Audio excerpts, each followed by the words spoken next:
दोस्तों, विराट कोहली की टेस्ट मैचों में रिटायरमेंट के बाद सवाल उठ रहे हैं कि क्या कहानी उतनी सीधी है।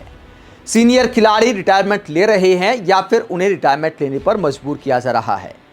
तमाम क्रिकेट एक्सपर्ट्स हैरान हैं कि आखिरकार विराट और रोहित दोनों ने एक साथ रिटायरमेंट का फैसला क्यों लिया। इंग्लैंड में कोई भी नहीं जा रहा दोनों में, ये बड़ा हैरान करता है। अनिल कुंबले ने इसे लेकर सवाल उठाए हैं कि आखिरकार इतने बड़े बल्लेबाज, इतने महान बल्लेबाज ऐसे चुपचाप कैसे रिटायर हो गए। क्या इन्हें मैदान से विदाई नहीं मिलनी चाहिए थी। विराट की रिटायरमेंट के बाद अनिल कुंबले ने क्या कहा। अनिल कुंबले ने कहा कि यह बड़ी हैरानी की बात है, दो महान खिलाड़ी कुछ ही दिन के अंदर रिटायर हो गए। मुझे ऐसा बिल्कुल नहीं लगा था कि ऐसा जल्दी होगा। मैं हैरान रह गया। मुझे तो लगा था कि वो अभी कुछ साल और टेस्ट क्रिकेट खेल सकते हैं, अब वो सिर्फ वनडे क्रिकेट खेलेंगे। कोई भी खिलाड़ी खेद के साथ नहीं जाता और मुझे पूरा यकीन है कि उन्होंने इस फैसले पर काफी सोच विचार किया होगा। आखिर में ये उनका व्यक्तिगत फैसला है, लेकिन बात यह है कि बहुत खामोशी से चले गए। हर खिलाड़ी को अपने हिसाब से विदाई लेनी चाहिए, लेकिन मैदान से।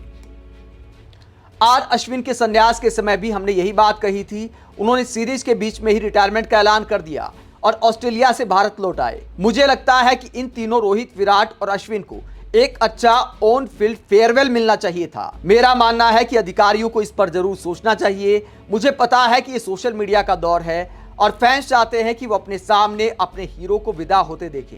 रोहित रिटायर हो चुके हैं और लंबे समय तक कप्तान रहे। विराट भारत के सबसे सफल टेस्ट कप्तान रहे हैं और इन दोनों में से किसी एक को इंग्लैंड टूर पर रहना चाहिए था, क्योंकि वो दौरा आसान नहीं होने वाला है। तो अनिल कुंबले चिंता जताते हैं कि विराट और रोहित के बिना हम इंग्लैंड में कैसे जीत पाएंगे। हालांकि दोस्तों, इंग्लैंड में जीतना तो विराट और रोहित के साथ भी आसान नहीं है, क्योंकि इंग्लैंड में हमेशा भारतीय टीम ने संघर्ष किया है। पिछला जो टूर था वहां पर एक चांस बनता था, लेकिन तब कोरोना की वजह से वो टेस्ट सीरीज पूरी नहीं हो पाई, वरना 2-1 से उस वक्त हम आगे थे। बाद में जो एक मैच खेला गया उसमें इंग्लैंड जीत गया और टेस्ट सीरीज बराबरी पर खत्म हुई, वरना एक गोल्डन चांस था भारत के पास। पिछला जो इंग्लैंड का दौरा था वहां पर टेस्ट सीरीज जीतने का। ऐसे मौके बार बार नहीं मिलते। जब कुछ महीने बाद कोई टेस्ट मैच खेला जाता है तो टीमों की फॉर्म अलग हो जाती है, खिलाड़ियों की फॉर्म अलग हो जाती है। तो उस वक्त अगर वो सीरीज जारी रहती तो भारत के लिए एक अच्छा चांस था। जहां तक विराट कोहली के प्रदर्शन की बात है, तो विराट कोहली का इंग्लैंड में कैसा प्रदर्शन रहा है और पिछले 5 साल में कैसा प्रदर्शन रहा है। अगर पिछले 5 साल की बात करें, विराट कोहली ने 39 टेस्ट मैच खेले हैं पिछले 5 साल में, 2028 रन बनाए हैं 69 पारियों में। 30 की एवरेज है विराट कोहली की, 30.7 की एवरेज है। 950 उनके बल्ले से आई है और 5 साल में सिर्फ 3 टेस्ट शतक लगाए हैं विराट कोहली ने। तो ये आंकड़े इस बात को दिखाते हैं कि टेस्ट मैचों में विराट का जो बेस्ट दौर था वो गुजर चुका है। महान खिलाड़ियों का एक ऑरा हो जाता है कि इनके बिना क्या होगा, उनके बिना क्या होगा, लेकिन हकीकत यह है कि टेस्ट मैचों में विराट कोहली की बुरी फॉर्म कई साल से चल रही है। बीच में एकाध शतक आ गया, एकाध 50 आ गई, वो अलग बात है, लेकिन लगातार अच्छे रन नहीं बना पाए हैं विराट कोहली।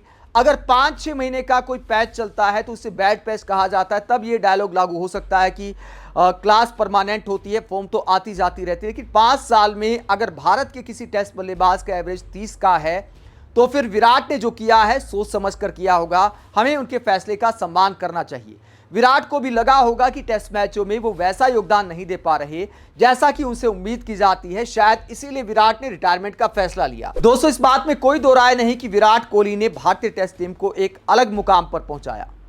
एक अलग अप्रोच के साथ विराट की कप्तानी में हम खेले। विराट ने बल्लेबाजी में भी वो आक्रामक अप्रोच दिखाई। कई साल तक दुनिया की क्रिकेट पर राज किया, चाहे कोई भी फॉर्मेट क्यों ना हो।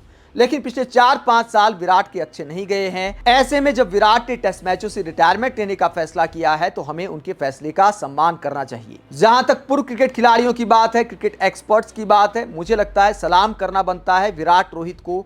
लेकिन बार बार ये कहना मुझे ठीक नहीं लगता कि इनके बिना क्या होगा, उनके बिना क्या होगा। आपको ये कहना चाहिए कि जो लेगेसी छोड़ कर गए हैं विराट कोहली, उस पर चलते हुए हमारे युवा खिलाड़ी भी अच्छा करेंगे। क्योंकि मैंने जैसा कहा, इंग्लैंड में अगर विराट भी होते, रोहित भी होते तो भी इतना आसान नहीं था। अब और ज़्यादा मुश्किल हो सकता है, क्योंकि युवा खिलाड़ियों के लिए प्रेशर के हालात होंगे। लेकिन क्रिकेट एक्सपर्ट्स को यह कहना कि वो चले गए तो क्या होगा, ये थोड़ा सा हौसला पस्त करने वाले बयान है। मुझे लगता है कि हौसला अफजाई की जरूरत है युवा खिलाड़ियों को। भारत में टैलेंट की कमी नहीं है, साथ ही अनुभव की जहां तक बात है, मुझे लगता है कि एक फैसला बीसीसीआई को करना चाहिए जिसकी उम्मीद बहुत कम है।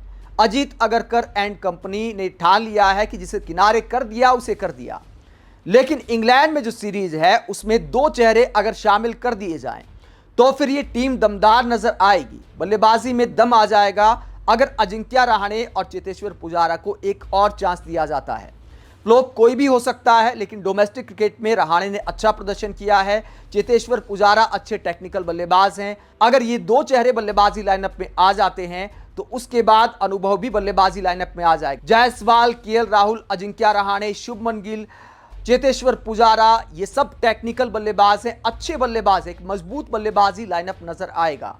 और विराट और रोहित के जाने से जो नुकसान हुआ है उसकी कुछ हद तक भरपाई हो सकती है। जहां तक अचानक रिटायरमेंट की बात है कि क्या चल रहा है, क्या कोई राजनीति चल रही है, ये तो विराट और रोहित ही बता सकते हैं। आप इस पूरे मसले पर क्या सोचते हैं, कमेंट बॉक्स में राय जरूर दें। साथ ही देखते रहे पब्लिक मीटर, चैनल को सब्सक्राइब भी करें। नमस्कार।